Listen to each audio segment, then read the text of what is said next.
I have a young girl, so you tend to buy, for budget purposes, you tend to buy a lot of clothes from the supermarket chains because they grow so quickly. For me, it's a different matter. I have a wardrobe full. I can be a lot more conscious about what I'm buying and stop buying and all that kind of thing. How would you know which supermarkets are taking a stance to make things better? I know we hear about the fashion chains. We read quite a lot about them, but I haven't actually yet seen much about the way supermarkets produce, where they get their fabric, that kind of thing. So cheap clothing from supermarket chains as opposed to fashion brands. I would say that if the supermarkets aren't displaying any information about where the garment came from or what the origin is, then it's probably not a great story. And my best recommendation would be, if you do want to keep buying from them, would be that whole consumer action and asking the question and kind of putting the pressure on them to say, hey, where is the cotton from in this shirt? Or do you know where this was made? Do you know if the people who made it were paid a living wage? And, you know, asking some of those kinds of, you know, pointy questions that are, you know, not being mean, but just kind of saying, hey, like, do you know much about this piece? And that kind of accumulating, and not just asking the person at the register, but sending an email to head office and, you know, just being a little bit nosy. I think that is the only way to really get any clear answers. They may have information on their website, they may have a code of conduct, but to be completely frank, I would want more than a code of conduct myself.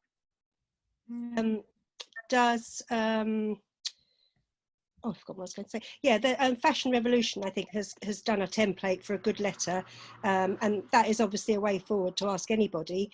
But does anyone know a reasonably priced children's supplier that is ethical?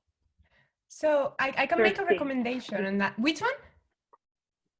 I said thrifting. I'm being cheeky.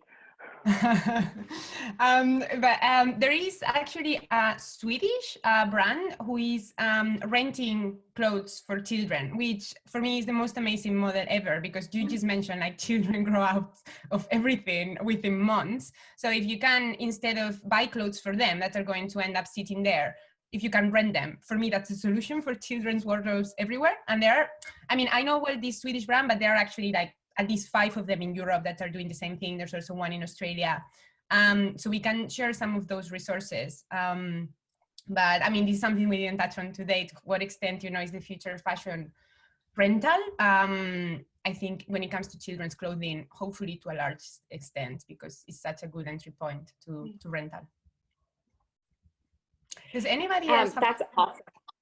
Okay, can I jump in and just talk about, I just wanted to say real quick, I think that we'll be surprised to see how many of the supermarkets and things are actually starting to use at least recycled plastic. I don't think they're even advertising it. There's a brand here in Australia called Piping Hot, which is kind of the like cheap surf brand, and they're using recycled plastics, but they're not even advertising it because they don't think that their market cares. They're just trying to do what is important for the planet. So I think we're going to be seeing a lot more because of this push for transparency and driving transparency up the supply chain. And as Courtney said, like consumers voicing their want of these better products, and not that I am like a huge fan of recycled plastic, but just the fact that even these large brands that are in the supermarkets are starting to do this without even advertising it to their consumers is really interesting.